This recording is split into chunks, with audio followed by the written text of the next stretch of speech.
Sir, आपके विभाग के द्वारा किस तरह से बच्चियों को लेकर और जो है आप लोग सतत प्रयास करते हैं, योजनाओं को लेकर उतरते हैं और सभी लोगों को सहायता भी करते हैं। किस तरह से योजनाएँ चलाई जा रही जो नया योजना है,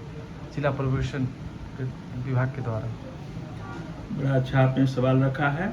ये विभाग महिला और बच्चों के लिए बहुत सारी योजनाएं चला रही हैं जो सीधे महिला और बच्चों से रिलेटेड होता है और परिवार की सामाजिक आर्थिक स्थिति के उन्नयन में महत्वपूर्ण भूमिका निभा रही हैं। जैसे हमारे यहाँ एक प्रमुख योजना है मुख्यमंत्री बाल सेवा योजना। इस योजना के तहत 1 मार्च 2020 के बाद परिवार में किसी भी माता या पिता की या दोनों की मृत्यु हो जाती है, या मान लीजिए कि माता पिता पहले से मृत्यु हुआ, कोई अभिभावक है उनकी भी मृत्यु हो जाती है, तो उस परिवार मृत्यु का कारण कोई भी हो सकता है, एक्सीडेंट से लेके कोई बीमारी या कुछ भी। तो उस परिवार के 2 बच्चों को पढ़ाई जारी रखने के लिए, ताकि वो की पढ़ाई बाधित ना हो, बच्चे बीच में पढ़ाई छोड़ के बाल श्रम वगैरह में ना जा पाएँ, इसके लिए गवर्नमेंट ने माननीय मुख्यमंत्री बाल सेवा योजना सामान्य शुरू किया है। इसके तहत परिवार जिनकी आय 3 लाख से कम है, उस परिवार के 2 सदस्यों को पढ़ाई जारी रखने के लिए 0 से 23 साल तक के बच्चों को, या ग्रेजुएशन कंप्लीट होने तक, जो भी पहले होगा तब तक प्रत्येक महीने 2,500 रुपया 2 बच्चों को उस परिवार को दिया जाता है।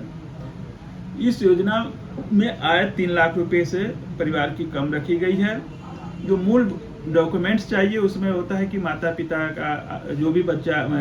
हो और जो गार्जियन जिंदा हो उसका आधार कार्ड चाहिए। मान लीजिए मदर फादर दोनों नहीं है तो उसमें आय का कोई बाउंडेशन भी नहीं है, कितना भी आय रहेगा उसको हम लाभान्वित करते हैं। बच्चे का इंडिविजुअल अकाउंट होगा या अंडर गार्जियनशिप में अकाउंट होगा, या अगर बच्चा 0 से 6 साल है तो कोई पढ़ने की जरूरत नहीं, लेकिन 6 से ऊपर है तो बच्चा उसको पढ़ने का हम प्रमाण पत्र लेते हैं और PFMS के माध्यम से सीधे हुए लाभार्थी के खाते में पैसा हम 3 माह पर भेजते हैं। ये एक महत्वपूर्ण योजना है। इसी तरह एक और योजना बहुत अच्छी हमारे यहाँ चाइल्ड प्रोटेक्शन स्कीम के तहत चल रही है, वो स्पॉन्सरशिप योजना है। इस योजना के तहत जो पात्रता की शर्तें हैं उसमें है कि जो भी कोई विधवा हो या परित्यक्त महिला हो या तलाकशुदा महिला हो, या ऐसे परिवार जो माता पिता या बच्चे गंभीर रोगों से ग्रसित हों, जैसे एड्स हो गए, कैंसर हो गए, इसी तरह तमाम जो गंभीर रोग से पीड़ित परिवार है उस परिवार को। दूसरा, ऐसे परिवार जहां बाल श्रम से कोई परिवार मुक्त हुआ हो, या वेश्यावृत्ति वाला परिवार हो उनके बच्चों को, या ऐसे भी कोई परिवार देखे गए हैं जिसमें माता पिता या कोई भी हो वो जेल में हो, अब बच्चों की परवरिश सही ढंग से नहीं हो रही तो उस परिवार को, या गंभीर रूप से विकलांग बच्चे हों या माता पिता उनके विकलांग हो, इन सबको इस योजना में शामिल किया गया है। और इस योजना में बच्चों को 4,000 रुपया देने का प्रावधान है। इसमें जो आय का है कैटेगरी निर्धारित की गई है 72,000 रुपया ग्रामीण क्षेत्र के लिए और शहरी क्षेत्र के लिए 96,000 रुपया है। ये 2 महत्वपूर्ण आर्थिक सहायता योजना है। इसके अतिरिक्त आप बेटी बचाओ बेटी पढ़ाओ योजना का जो व्यापक प्रचार प्रसार किया जा रहा है, वैसे भी बड़े सुखद, ये कहते हुए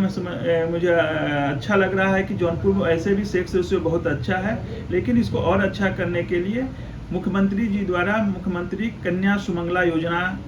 आरंभ किया गया है। इस योजना में इस साल कुछ मूलभूत सुधार किए गए हैं, जैसे कि पहले इस योजना में 15,000 रुपया था 6 स्टेप में, अब उसको 25,000 रुपया कर दिया गया है। और जो विभिन्न स्टेप हैं, जैसे बच्ची का जन्म होने पर